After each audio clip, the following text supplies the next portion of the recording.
ñu ci ñeneen ñi ànduñu ci waaye laaj bi njëkk bi mooy Amadou lan mooy lanceur d'alerte ba pare. voilà maa ngi lay remercier donc di profiter ci plateau bi pour nuyu les autorités les plus hautes du pays wax nga ko léegi le premier ministre Ousmane Sonko di nuyu aussi son excellence le président de la République Bassirou Diomaye Diakhar Faye nga xam ne cette loi bi ñu war a waxtaanee léegi je crois que si seen initiative la jógee. Donc on a même entendu le président de la République lors d'un échange avec la presse mu ñëw ci mu nekkoon une promesse tey mu nekk une réalité boo xamante ne nii def nañ ko mu nekk une loi d'une importance capitale parce que dafay fexe ba nga xamante ne li ñuy wax la transparence dans la gestion des affaires publiques notamment les deniers publics pour lutter contre lépp luy jëm ci les crimes et les délits financiers donc les détournements ak lépp lu nga xamante ne nii dafa jëm ci loo xamante ni daal dafay porter atteinte à l'intérêt général ñu yokk ci ay possibilités yuñ ko mën a dénoncer pour que nguur gi mën ci def liggéeyam ba état bi jotaat ay droits am je crois que loolu mooy motivation loi bi mu correspondre effectivement ak lan mooy lanceur d'alerte donc c'est vrai que bi ñu ko commencé ak léegi coow li bëri na ci am na ñu si wax ne yàkkamte nañ loi bi parce que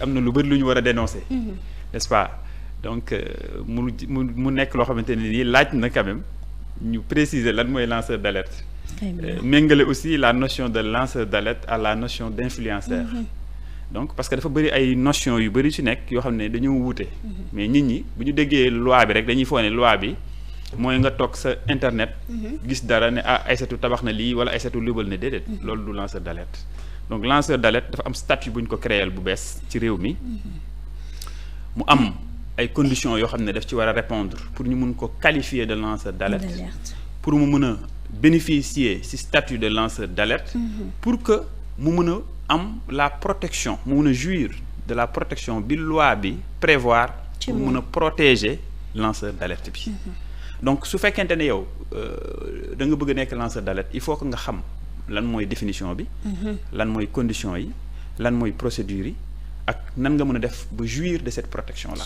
donc n'est pas lanceur d'alerte qui veut lanceur d'alerte n'est pas forcément influenceur dinañ ci ñëw ci kanam gën ko xóotal parce que loi bi dafa indi ay statuts yu bëri indi na lanceur d'alerte indi na ce qu'on appelle les prête-noms de biens d'avoir ou de fonds illicites indi na aussi ñu ma mën a qualifier man de facilitateur de personnes morales facilitateurs am na ñoo xam ne aussi moom la ñuy wax autodénonciation dénonciation mu nekk 4 statuts yoo xam ne bokkuñu ba pare créer à côté benn fonds ba pare di renvoyer sur une autre loi boo xam ne voté waale nañ ko ci fan yi mooy la loi sur l'OFNAC donc mu nekk un ensemble boo xamante ne nii laaj na décortiquer ko pour askan wi xam lan mooy lanceur d'alerte maintenant bu ñu ñëwee ci définition bi tey lanceur d'alerte mooy nit la d'abord c'est une personne physique parce que bu ñu nee personne physique c'est par opposition à une personne morale mooy entreprise association benn structure benn direction yu mel noonu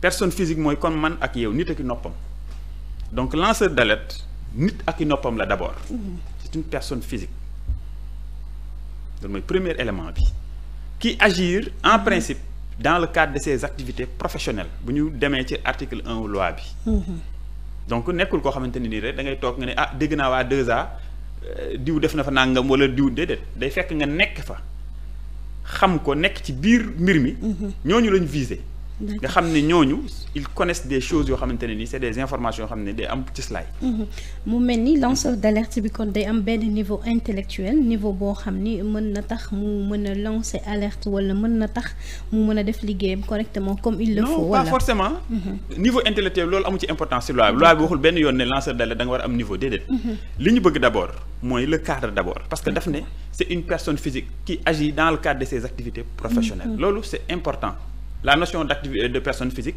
parce que sànq nee naa la am na ñeneen parce que lanceur d'alerte mënul nekk entreprise mais entreprise tey wala association wala keneen ku dul yow mën na aider faciliter jàppale lanceur d'alerte pour mu formuler alerte am xam nu mu koy defee respecter procédures yi pour mën a bénéficier des protections de la loi mën na ko jàppale ba mu mën ko yóbbu sur qui de droit sur l'autorité compétente pour recevoir alerte boobu parce que alerte bi aussi dinañ ci ñëw ci kanam nekkul da nga gis dara lu jaaduwul rek nga ne da ngay dem ci télé yi wala internet yi loolu la ñuy wax l'alerte publique.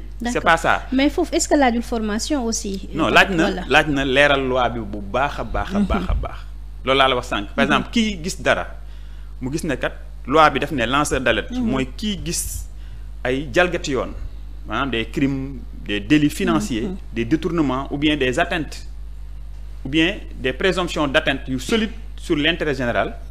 ak yu mel noonu ak des fautes de gestion yoo xamante ne lii mën a nuire état ak alalu état yooyu mën nga ko dénoncer donc ci domaine boobu nga mën a dénoncer.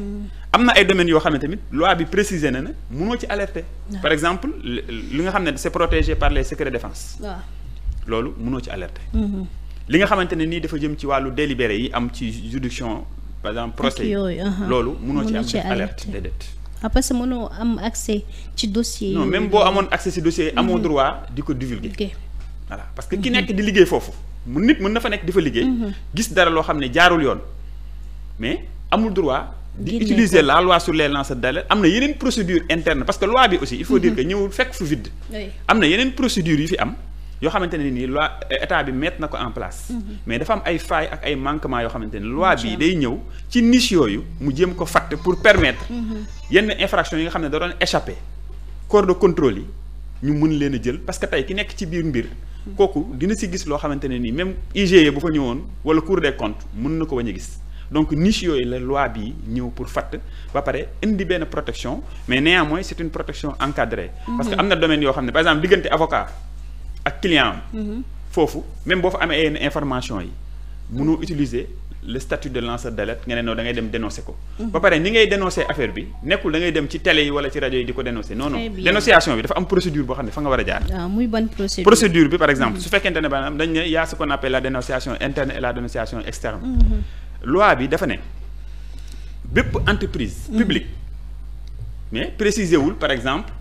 ban montant boo demee ci yenn dëkk yi dañ naan boo xam ne nii sa montant yegg na 100 000 euros wala et cetera mais fii loi bi précisé wul peut-être que après dinañ am yeneen arrêté ak yeneen loi yoo xamante ne nii ay décret wala yooyu yuy ñëw gën a préciser la mise en œuvre mais su fekkee da nga nekk dans le cadre d'une entreprise wala d'une société wala d'un ministère wala benn direction boo xam ne nii établissement public la nga gis ne kat gis nga ay infractions comme yi loi bi wax ay détournement ay crimes financiers ak yu mel noonu dafa am benn ku ñuy wax un référent interne établissement bu nekk loi bi daf la ne il faut nga créer benn procédure boo xamante ne nii tey ku bëgg a def alerte te nekk ci structure bi nga nekk procédure bii la war a jaar nii la war a defee alerte bi diw la ko war a defee mën nga bind mail mën nga utiliser téléphone mën nga bind lettre écrite mais kan nga ko war a jaarale est-ce que supérieur hiérarchique bi nga ko war a jox wala kan nga ko jox léegi loi bi def ne structure publique yi ak privé yi dañuy def nommer koo xam ne dañuy désigner koo xam ne c'est ce qu'on appelle un référent. D'accord. léegi référent boobu kooku moom lépp lu jëm ci wàllu alerte yi ci biir entreprise bi wala ci biir direction générale bi moom moo koy gérer moom aussi danañ ko former après. D'accord. mu xam bu jotee alerte bi nan la ko war a gérer pour mu am la confidentialité parce que alerte bi dafa war a ànd ak confidentialité loolu moo tax ñu ne la alerte lanceur d'alerte bokkul ak influenceur lu mu am day dem ci internet bi YouTube bi ak TikTok bi wax ko fa alors que lanceur d'alerte bi tey dañ ko imposer la confidentialité su amee information su fekkente ne dénonciation dafa nekk ci entreprise wala établissement public su ko neexee mu jaar ci référent bi jël affaire bi defar lu mu xam jël ko defar ko ba mu baax en toute confidentialité mu jox ko su ko neexee sax mu jox ko de façon anonyme parce que entreprise bi dina organiser wu de telle sorte que mën nga contacter sa référent boobu te yow doo dem si yow si moom nga ne ko man la diw may dénoncer donc loolu c'est des procédures yoo xam ne entreprise dañu koy mettre en place su ko neexee aussi parce que il faut que loi bi aussi gën a pousser parce que tey su fekkente ne par exemple da nga jiite benn établissement public loi bi ne la désigner ci biir personnel bi benn référent su fekkee yow jubuloo mën nga seet koo xamante ne nii tu es de connivence avec lui nga nommé ko référent waaw est-ce que tu comprends léegi man su ma waree dénoncer ma gis ne kat kii ñu jël référent soit tax na ci mbir mi wala il est de connivence avec le supérieur hiérarchique foofu aussi am nga possibilité génn entreprise bi def ce qu'on appelle une dénonciation un signalement externe par exemple mën nga ko defee au niveau de l'OFNAC parce que la loi sur l'OFNAC wax naa la léegi voté nañ ko te loi boobu dafa intégrer li nga xamante ni mooy signalement yi nga xamante ni nii les lanceurs d'alerte ou bien les prête-noms mën nañ ko mun nañ ko contacter pour jox ko mu daal di ci moom tamit def ay enquêtes. Donc loolu mooy li ñu mën a expliquer un peu sur le lanceur d'alerte. Donc c'est une personne physique boo xamante ne nii bu gisee loo xamante ne dafa porter atteinte à l'intérêt général national wala mu nekk ay infractions yu graaw des crimes et des délits financiers. mu mën a jaar fi mu war a jaar pour dénoncer ko autorités yi nga xam ne nag ñoom ñoo am compétence pour loolu mën a mener enquête bi ba pare loi bi def ne. su fekkee dénonciation interne la. référent bi am na 2 mois pour tontu la yow mi def dénonciation. d'accord mënul jël sa dénonciation rek daal di ñëw toog ne la waa del xaar. kon dañ koy examiner. non dañ koy examiner ba pare 2 mois lañ am ñoom. mooy délai bi. pour wax la affaire bi fan la mujjee wala fan la toll. su fekkente ne dénonciation externe par exemple nga yóbbu ko OFNAC am na 3 mois pour tontu la yow tamit. yow mi nga xam ne yaa def alerte bi su la tontuwulee. am nga droit porter affaire bi devant le public. D'accord. waaw même tamit noo koy porter dans le public aussi da nga war a am ay raisons yoo ko defee. Donc loi bi daal désigner na kan mooy lanceur d'alerte. ba pare préciser na yan procédure la lanceur d'alerte bi war a jaar pour def alerte am. def na différence entre lanceur d'alerte ak influenceur ba mu leer. wax na tamit domaine yi nga xam ne mënoo cee def alerte comme défense secret médical ak yu mel noonu. Donc dégg naa aussi ki nga xam ne mooy Aïssata Tall Sall. d'accord dinañ ci ñëw sa Amadou foofu. exactement mais da nga wax léegi lu am solo ma jàpp ni wala keneen ak keneen ñu ngi seetaan ngir ñu gën a mën a xam ci loi lanceur d'alerte bi ndax bari na ci ay mbir yoo xam ni en tant que juriste mën nga ñu ci leeral ci wàllu formation bi mën lay wax parce que dégg naa léegi nga wax ni procédure bi nu muy demee ki nga xam ni moom moo gis dara war koo dénoncer terme de référence yi nga xam ni jox nañ ko fi mu war a jaar loolu tamit jàppoo ni dafa laaj formation. bu qualifiant boo xam ni kooku war na ko mën a am pour mën a jéggi ci jéego yi nga xam ne loi bi tegal nag ko. waaw xam nga formation bi moom. mooy li ñuy def nii rek déjà li may def nii. di leeral loi bi pour que nit ki nekk xam lan mooy lanceur d'alerte. ak fan la war a jaar. alerte bi si lan la war a porter. alerte mënul porter si ay infractions mineures. ay fautes de gestion mineure. surtout loolu aussi tamit ay ñàkk fayda déedéet. booy def alerte day nekk loo xamante ni lu am fulla la parce que gis nga infraction. xam nga loi bi soxal na état bi aussi tamit. non xam nga tey boo demee ci code pénal. dafa am lu ñuy wax infraction ñetti façon infraction moo am. contravention délit ak crime. en fonction de li nga def gravité bi nga def ak sanction bi ni muy méttee. ci lay changer tudd contravention bu dee garaawul. tudd délit bu dee moo gën a garaaw. wala mu tudd crime. bu dee moo vraiment très grave soo xoolee loi bi tuddul benn yoon contravention daf ne képp koo xam ne dafa def des délits et des crimes financiers. D'accord. lu tax mu préciser délit commencer ci délit c'est parce que dafa bëggul jël en compte li nga xamante ne ni peut-être amul importance trop yenn fautes yi loolu am na yeneen loi de droit commun yoo xamante ne ni mën na ko topp ba sanctionner ko te am na yow yeneen procédure yoo xam ne mën nga fa jaar ba nga mën a fexe ba loolu du mën a yàq su fekkente ne loo xam ne dafay nuire l'intérêt général aussi nga mën a am fooy jaar pour parce que yeneen loi yi comme ni ma la ko waxee ñu ngi fi pour saytu lu mel noonu mais néanmoins suñu promulguer loi bi parce que voté nañ ko son excellence le président de la République dina ko promulguer parce que loi bi ci ñoom la jógee macha allah c'est une chose boo xamante ne nii déjà c'est extraordinaire bu ko promulguer ñu publier ko mu daal di entrer en vigueur léegi ne bu entrer en vigueur dinañ créer benn fonds boo xamante ne nii tey bu ñu waree indemniser lanceur d'alerte bi tey parce que loi bi nee na tey su fekkee da nga def alerte wala nga def dénonciation wala nga def signalement wala nga def communication ci délit yi mel noonu bu fekkente ne dafa am condamnation su boobaa dinañ jël ci xaalis bi nga xam ne moom lañ daan ak moom la ñu récupérer compal la ci 10% wala beneen montant boo xamante ne nii fonds bi mooy xool de façon raisonnable daal di la ko jox donc fonds boobu aussi dina def ay activités de formation dina def ay activités de communication mën a am revenu exactement pour former nit ñi maintenant nekkul ne lanceur d'alerte tey métier la boo xam ne tey da ngay jug ne non dama bëgg a dem nekk ji lanceur d'alerte bu la neexee nga def ko parce que loi bi wax na ci article 2 bi que ne en fait lanceur d'alerte personne physique la dëgg la comme article 1 bi ni mu ko waxee mais su fekkente ne dafa am beneen personne morale mel ni association wala nga créer sa benn structure boo xamante ne ni tey yow loolu moo la ñor su boobaa mun nga utiliser structure boobu nga def say activité yow wala nga utiliser koo xam ne dafa nekk ci benn structure mu gis ne am na lu fa jaarul yoon mu contacter la yow en tant que professionnel nga mun ko protéger nga mun ko renseigner nga mun ko informer ba mu def dénonciation dans les règles de l'art parce que gis nga dénonciation bi soo ko defee te respecté woo procédure yi doo mën a am protection de la loi loolu la ñuy wax en droit nul ne peut se prévaloir de sa propre turpitude su fekkente ne yow loi yi règlement yi ñu teg ak procédure yi yow respecté woo ko da nga ko jalgati su boobaa protection bi ci war a am doo ko mën a am parce que tey boo nekkee ci benn entreprise nga def dénonciation xam nga entreprise bi tey mën nañ la xeex bien sûr mën nañ la jéem a dàq mën nañ la mettre au frigo conséquences yi nga xam ne voilà moo ci donc boo déggee ñu ne la protection bi ci loolu la mais day fekk tamit yow mi sa bopp nga jaar fa nga war a jaar waxuñu la nga gis lu jaaduwul rek dem takk rajo yi wër ci internet bi wala ngay jël ay information confidentielle par exemple dem di ko divulguer loolu soo ko defee mën na nekk dénonciation calomnieuse wala yoo xamante ne nii pour diffamation ci loolu laay wax sax ndax loi bi lan la prévoir ci loolu parce que wax nga léegi soo ko yónneewee li nga xam ne tey moom ngay alerter ba defar dossier yi ba lépp lu ci war a am 2 mois mooy app bi en attendant ñu examiner ko xool ko mais bu fekkee tey jii dañoo gëstu xool li nga xam ne tey jii la ngay dénoncer amul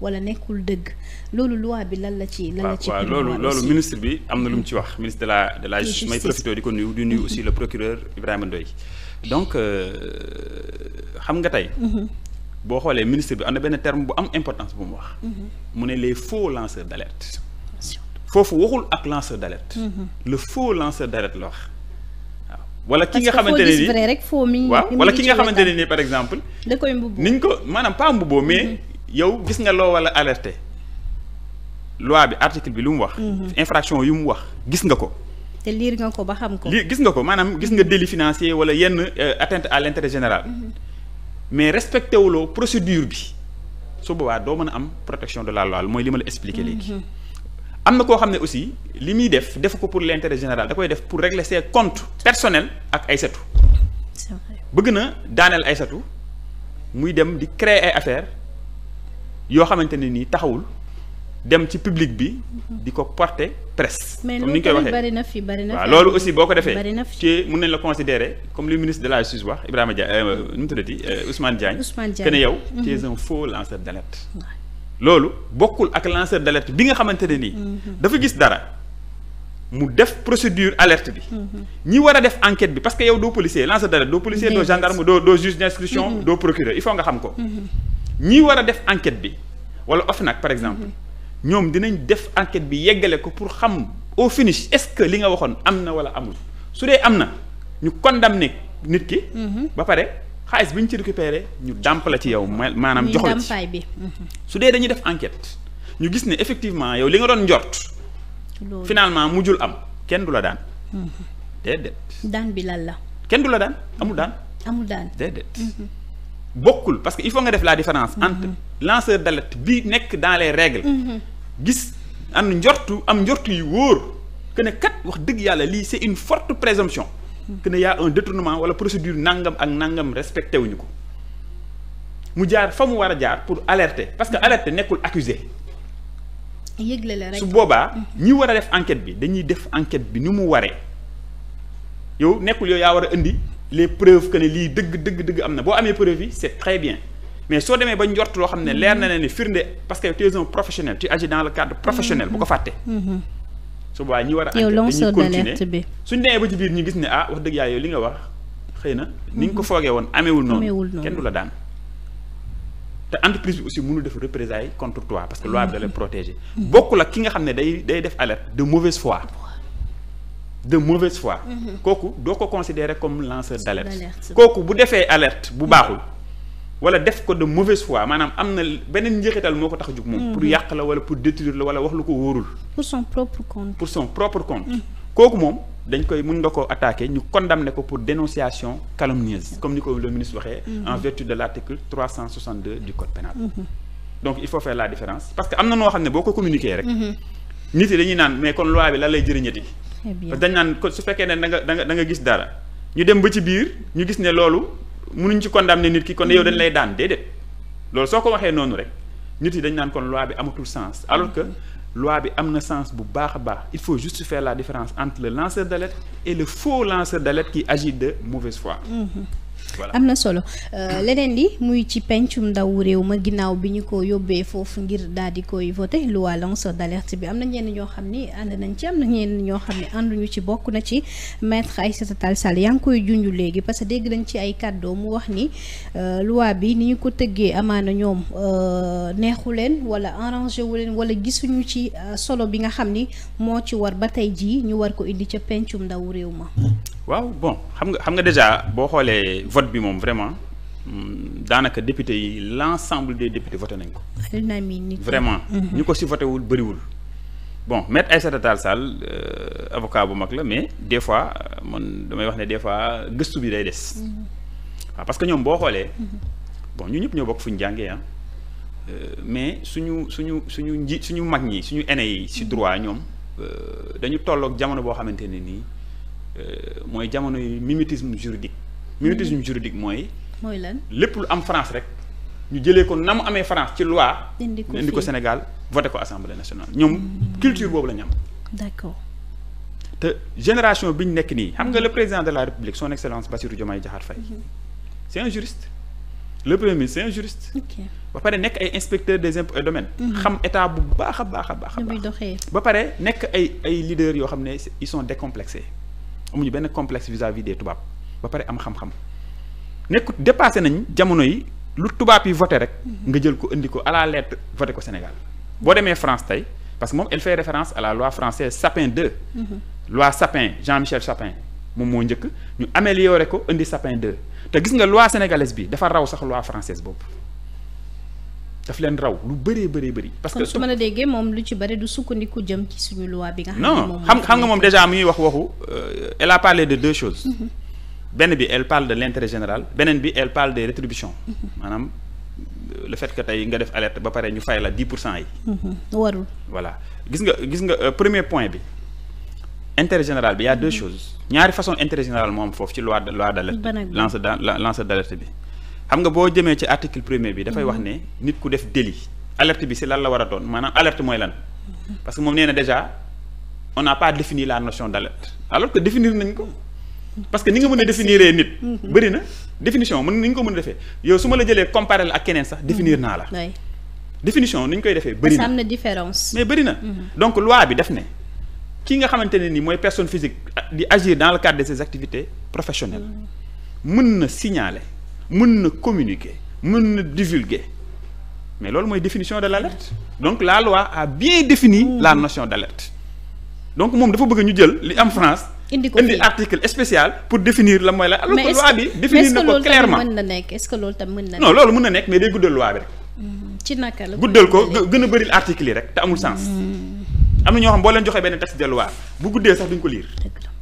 te loi dafa war a nekk lu simple lu accessible l'essentiel bi muy noonu mais définition boobu loi bi définir na clairement lan mooy alerte mooy lan tey su ma la nee woon nit bu taxawoon jékki-jékki gis dara luy ñëw mu yuuxu alerte na yégal na la ko prévenir na mu ngi noonu nga gis lu jaaduwul nga dénoncer ko alerte nga communiquer ci alerte nga dénoncer ko alerte nga donc la notion d'alerte a très bien été définie maître Aïssata Tall Sall dans cette loi en l'article 1er je suis désolé deuxième point bi affaire intérêt général yi muy wax il faut pas confondre intérêt général bi tax nit ki di agir ak intérêt général bi loi bi di wax ne su fekkente ne da nga gis délit wala une atteinte à l'intérêt général ñaari intérêt général yooyu bokkuñu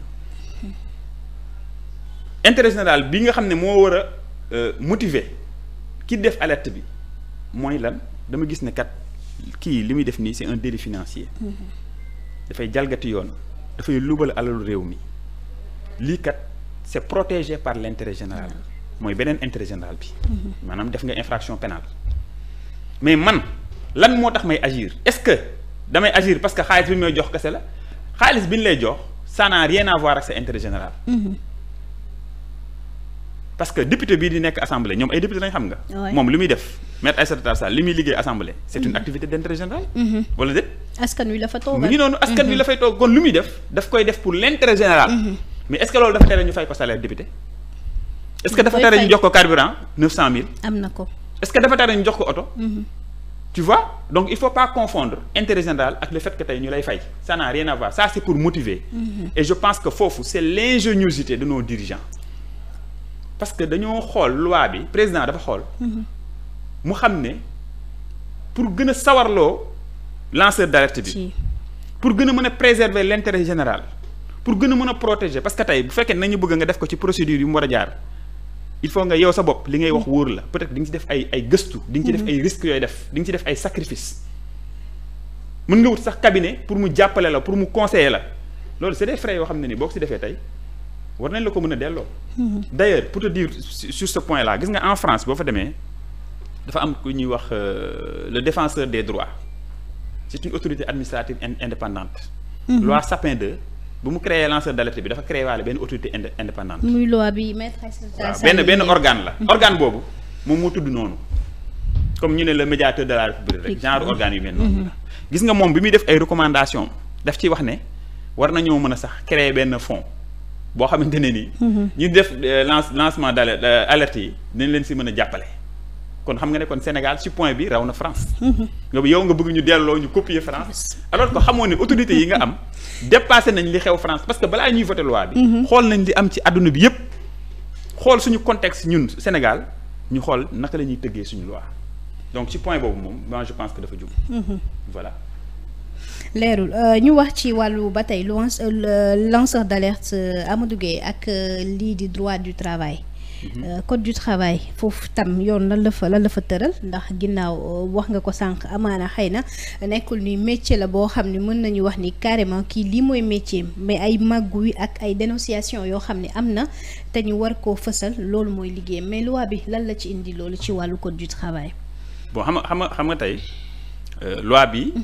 loi bu bees la par rapport ak code du travail bi nekk en vigueur. Bon je sais que déggoon naa le ministre Abbas Fall may profité di ko féliciter le maire de Dakar.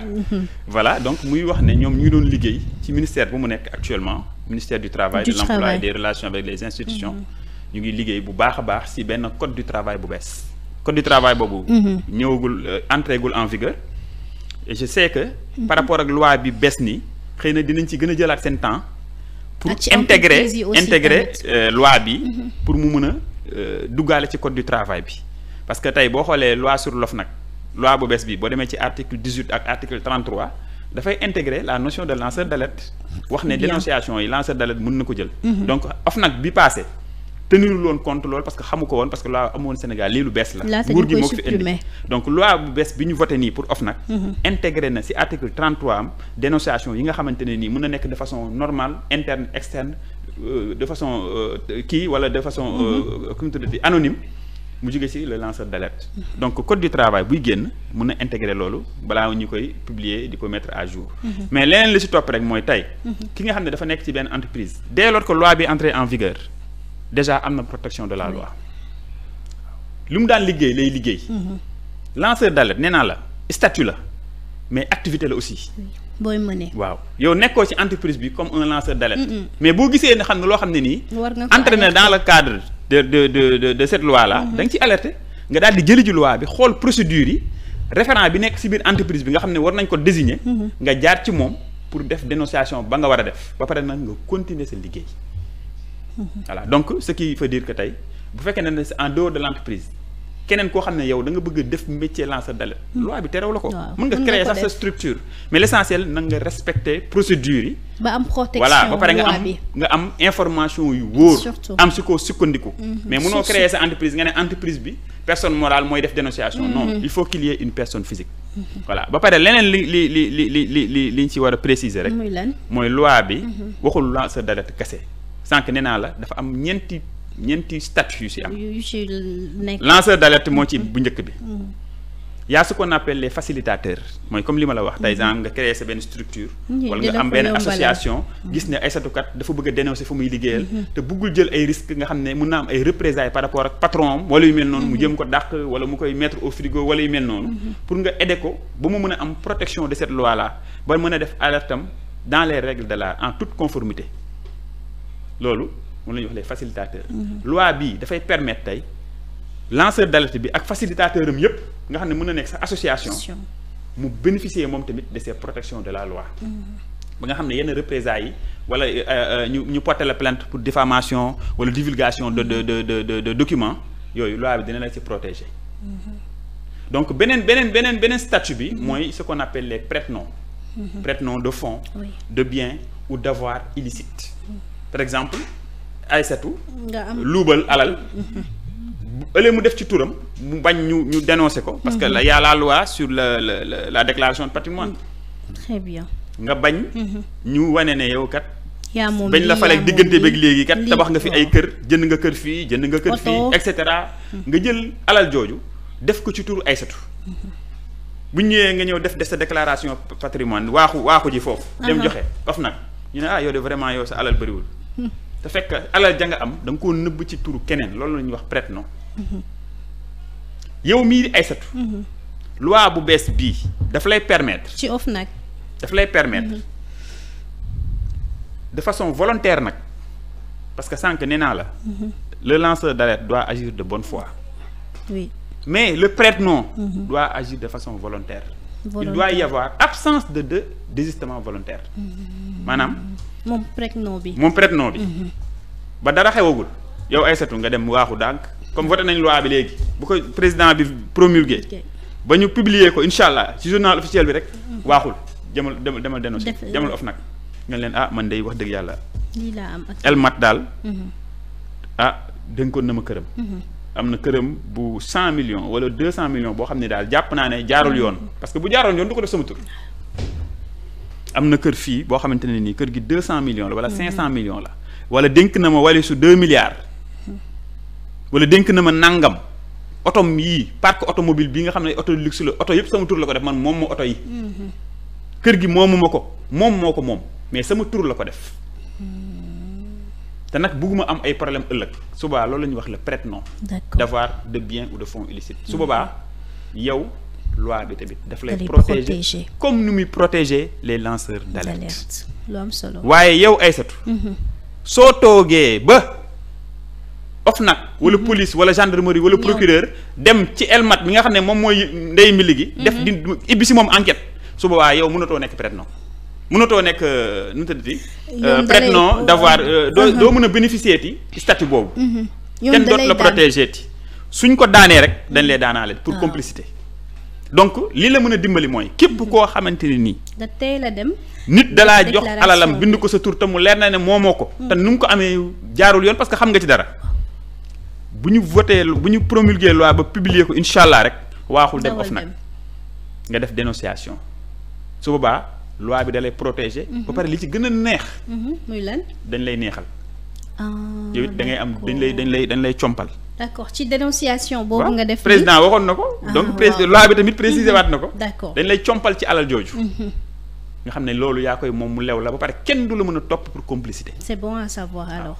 mais boo ko deful à temps su boobaa doo mën a bénéficier de cette protection bés bu ñu ibbee ci nit ki kooku enquête ba dénoncé ko parce que ñi fi jël alal ñu si bëri xam nañ leen ba pare. donc prête-nom yi li leen mën a sauver mooy lan ñu teel a dem balaa gars yi di fësal enquête yi. mais bu ñu xësee ba jàpp nit ko yóbbu ko commencé mën a ci moom enquête c'est fini yow prête-nom moom bay boo nga xam ne tàkk nga bu ñu jàppee waaj dañ lay jàppale. kooku mooy troisième statut bi. quatrième statut bi mooy ki nga xam ne nii moom ci boppam moo lubal alal réew mi. moom ci boppam tamit loi bi bàyyi ko noonu. parce que gis nga loi bi Aïssatou dafa nekk loi boo xam ne vraiment. man dama ci féliciter le président de la République et son gouvernement. Honnêtement parce que c'est vraiment ingénieux. parce que gis nga réew boo ci nekkee. ñëpp xam nañ ne am na ay ñoo xamante ni wax dëgg yàlla jël nañ alal réew mi mais ça ne sert à rien ngay jël nit ñi tëj leen rëbës parce que am ñoo xam dañuy sàcc ay milliards nga tëj leen ba sonn bàyyi leen ñu génn ñu dem jëli xaalis bi commencé noos. tëj bi nga leen tëj yokkul dara état. li mën a yokk état mooy xaalis bañ sàcc. nga récupérer ko tabax ci ay école créer ci ay emploi pour les jeunes. ñu jariñoo ko. mais bien sûr. donc ci noonu xaalisu askan bi la xaalisu askan bi la mais yow yaa war a am xarañ gis nga un chef d'état da ngay war a am vision.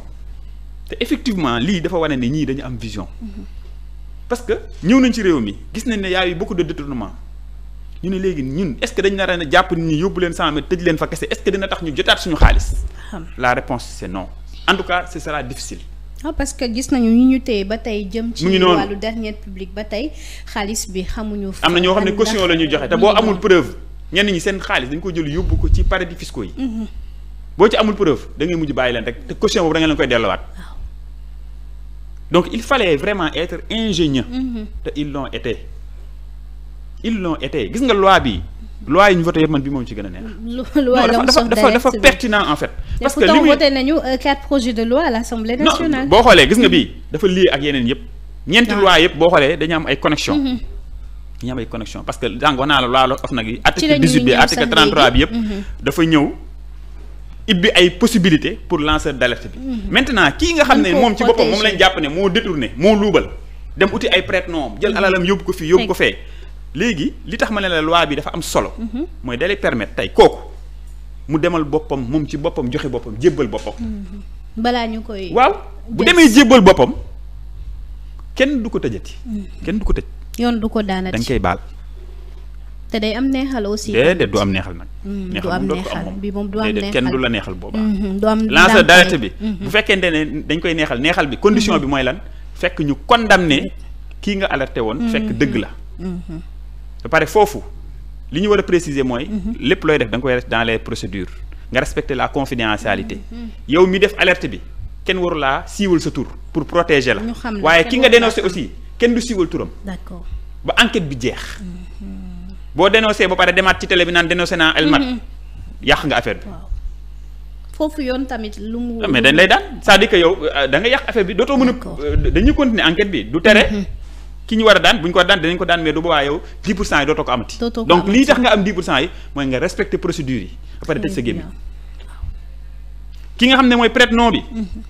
na dem avant dara di xew mu def ko de façon volontaire. ki nga xamante ne nag moom ci boppam moo luubaloon. moom it na ko def de façon volontaire balaa dara di xew balaa ñuy commencer di mën a ceew ay enquête par exemple ñi ñu jàpp ba pare wala ñi nga xam ne commencé nañ def ci ñoom enquête. wala ñoo xam ne dénoncé nañ leen. mënatu ñoo dem def auto dénonciation. pour nga def auto dénonciation pour mën a profiter ci loi ba nga xam ne nii.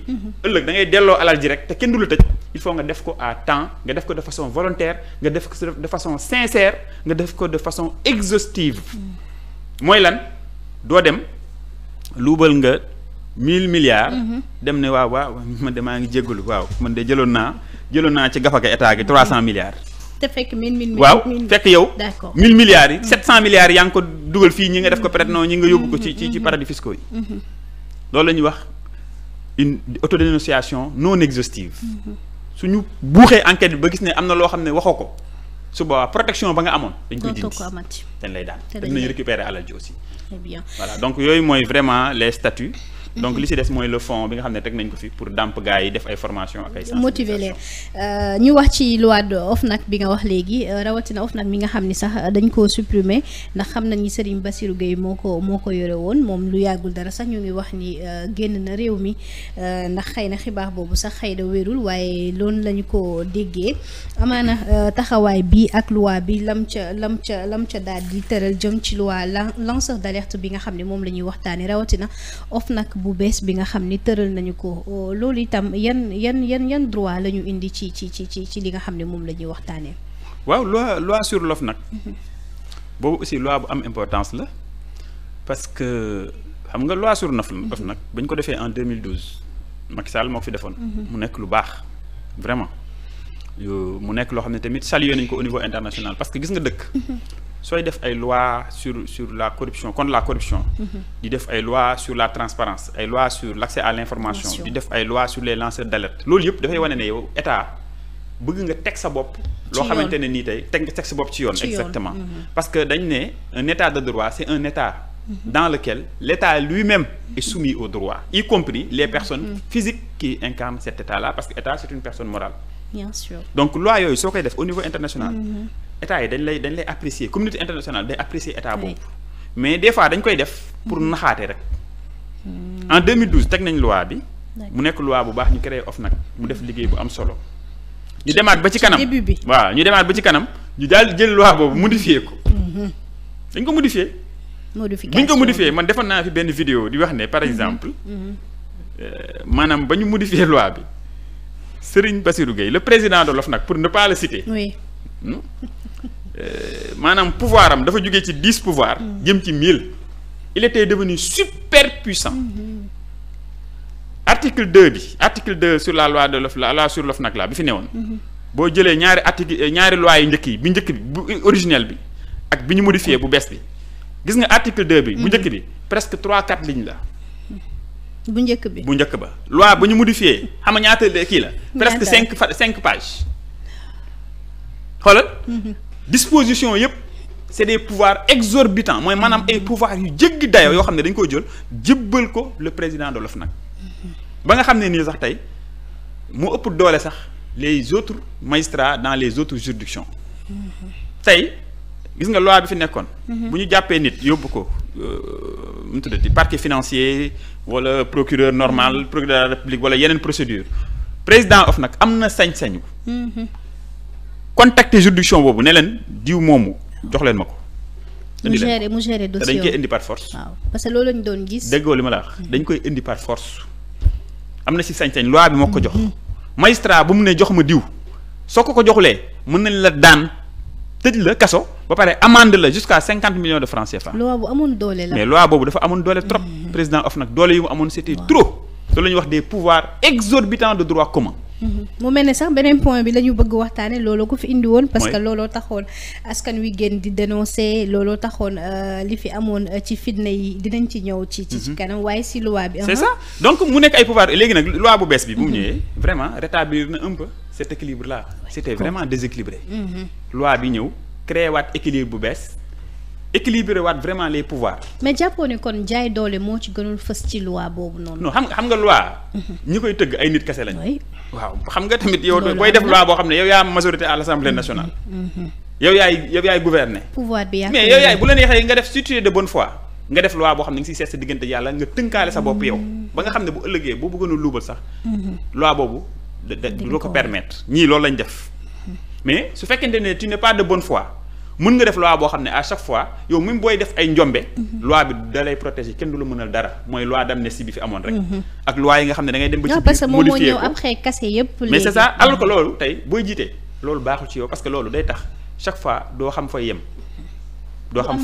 doo am limite te am na benn borom xam-xam bu tuddoon Montesquieu qui disait que tout homme qui dispose d'un pouvoir est porté à en abuser waaw tant que nit ki créewul boppam ay limites rek day continuer rek après loolu mooy dem ba ñu lay wax dictateur yow doo gëm ne dictateur nga ñu lay wax tyran doo gëm ne tyran nga pour yow yaa fiy gën à chaque fois alors que ñii tey bu ñu ñëwee dañoo ñëw loi yi ñu voté nii mais nekkul ay loi yu leen arrangé de nguur gi actuellement loi yi ñu voté yëpp arrangé wu leen déedéet ci naka mais lanceur d'alerte kam moo nekk kan lañ mën a alerter est-ce que mën nañu alerter nguur gi fi passé peut-être que ku gis ne am na ay prête-noms ak yooyu mais boo xoolee ñoom échappé wuñ ci loolu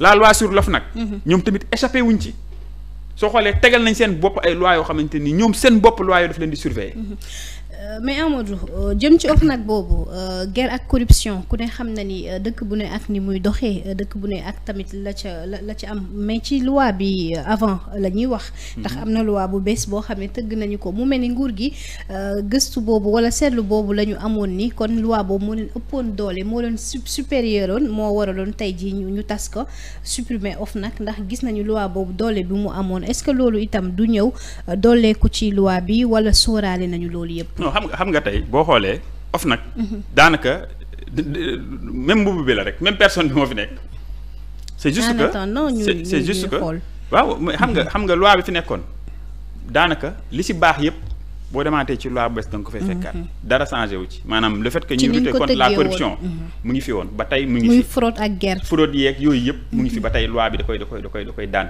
OFNAC loolu mooy liggéeyam boo xoolee sigle bi sax changé wul OFNAC tu vois maintenant li si nekk rek mooy dafa am yoo xam ne dañu ko defoon ci loi bi mooy loi bi ñu modifié nga xam ne loolu defuñu ko pour l'intérêt général parce que dañ ne une loi doit avoir un caractère général et impersonnel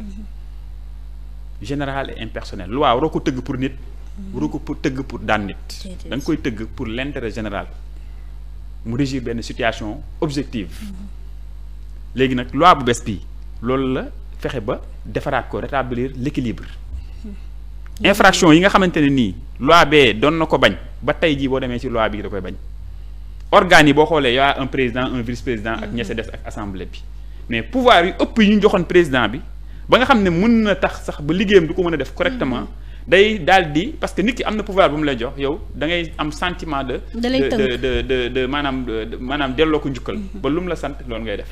moo tax tey da lay tënk. exactement da ngay gis ne tey dañuy def seen liggéey sax après nga teg ci sa coude. mais est-ce que du looloo indi woon kon l'ancien président du Sénégal wax ci nga waxoon ni dossier yu bare moom teg na ci. waaw parce que xam nga tey am na boo gisee ñu modifier loi bi. am na histoire ah. Nafi Ngom Keïta xam nga moo fa newoon. bi ñu del def seen liggéey mu bëgg ko def en toute indépendance en toute autonomie mais dañ ko fa jëlee. dañ ko fa jëli ko fa ba pare changé waat loi bi noo xamante ne nii tey kuñ fa teg da leen di leer ne kii suñ nit la. ba pare li nga bëgg la ñuy def. ba pare teg ko fa tegin boo xamante ne gis nga président OFNAC mënoo koo dàq. c'est une autorité indépendante mënoo ko dàq am autonomie am. 5 ans lañ ko fal 5 ans yi day mat sëkk pour mu mën faa jóge donc il fallait nga tas OFNAC tëggaat ko mais tëggaat bi tëggaatuñu ko pour dindi waa ji déedéet du loolu parce que mën nañ ko contraindre à la démission. suñ ko contraindre à la démission day démissionner. état lu mu mënul amul mais état buy def tamit day def loo xam ne ni koy def dans les règles de l'art changé wuñu loi bi. pour dàq le président non dañ ko changer pour déjà déséquilibre ba fa amoon ñu mën ko dindi. ba pare aussi am na loi sur les lanceurs d'alerte. tey OFNAC bu njëkk bi xamul loolu donc il fallait ñu tëggaat loi OFNAC bu bees. boo xamante ni day prendre en compte les autres loi sur la déclaration de patrimoine nga xam ne wàcce na baar bi. accès à l'information ba 500 millions. accès à l'information. comprendre nga les lanceurs d'alerte les prête-noms d'avoir illicite. comprendre nga pour mën ko jël en compte loolu moo tax il fallait vraiment revoir cette loi là. d'accord pour mën ko benn question rek balaa ñuy dem ci mbiru martyrs yi muy beneen point bi moom ki nga xam ni moo jiite lii di OFNAC ban daan la ñu mën a teg ci kawam donte 5 ans la war a def ba pare ci niñ ko dénkee mais ak li fi jotoon a am ak li fi jotoon a xew ñu si bare xam ni moom moo nekkoon ci bopp bi tey jii ban daan la mën a yoon teg ci kawam ci bu fi jugee ak nguur gi itam nan la ñuy lijjantee loolu. non xam nga loolu moom mënuma si sori. parce que man tamit du ma juge. dëgg la wax dëgg yàlla du ma procureur. du ma juge d'instruction du ma tribunal. donc su fekkee par exemple nit dafa nekk procureur. donc y a des protections aussi y a des protections y a des fonctions yoo xam ne boo si nekkee am na loi yi lay protéger. d'ailleurs rek OFNAC bi mu nekkoon rek pour nga mën ko attaquer c'est difficile. daanaka c'est quasi impossible. bien vrai que loolu moo indi jafe-jafe bi ak nguur gu bees gi fii nekk. mën na nekk en tout cas y a des fonctions yoo xam ne boo si nekkee. loi bi daf lay protéger parce que c'est quand même délicat parce que ñoom aussi ils prennent des risques les procureurs. donc y a l'ordre des avocats qui est là y a l'association des magistrats et cetera. donc y a aussi des textes yoo xam ne ñoom moo leen régir. fonctionnaires yi am nañ statut bu leen régir magistrats yi tamit am nañ benn statut boo xam ne nii moom moo leen di wax nan ngeen war a liggéey ak lii ak lii ak lii ku ko def jiggi nga charte li nga xamante ni mooy magistrat wala mooy procureur. donc tey su fekkee ne dañuy jàpp ne am nañ ay infractions yoo xam ne ni ak ay manquements yoo xam ne def nañ ko seen liggéey dañ ci war a ibbi enquête yi dañ ci war a ibbi. ñi ko war a def ko ñu dem dans un tribunal dans le cadre d'un procès équitable kuñ ci war a daan ñu daan ko ci Sénégal mën a jëm kanam. mais man daal gis nga man Aïssatou li ma ëppal importance. mooy martyrs yi nañ leen jàppale. xaalis bi nga xam ne luubal nañ ko aussi. loi yi ñu def nii nga xam ne daf ñuy permettre tey surtout gis nga man. prête-noms yi moom laa gën a sax miser. que lanceur d'alerte yi. parce que prête-noms yi ñoo gën a bare. lanceur d'alerte yi mën nañoo dimbali. ci nguur gi fi nekk ak li jëm suñu kanam. mais les prête-noms d'avoir de biens et de fonds illicites ñooñu ñoo mën a fexe ba. xaalis bi nga xam ne luubal nañ ko dans le passé. ñu mën koo récupérer. donc man pour man loi bi buñ ciy communiquer nañ ci communiquer davantage. ñu bañ a yaakaar ne rek affaire bi loi bi affaire lanceur d'alerte kese lay wax alors que day wax lanceur d'alerte wax les prête-noms d'avoir de fonds et de biens illicites nga xam ne ñooñu mën nañoo dem tey dénoncer ji ki jël alalam def ko ci seen tur pour nëbb alal jooju pour mën koo lubal te buñ ko defee état bi dina leen compal ba pare kenn du leen daan te buñ ko defulee ba état bi dem ba mën a enquête am ba commencé toppakee dootuñu mën a dem dénoncer te bu ñu daanee waa ji dinañ leen daan ñoom daan yu sévère te dootuñu am ay ndàmpaay. donc je pense que loolu war nañ ci mën a gën a communiquer quoi. d'accord lu am solo la ñu wax ci dernier point bi mu soxal wàllu martyrs yi muy ñi nga xam ni dañoo loru woon ci fitna yi fi amoon diggante 2021 ba 2024. Amadou mu nekk lu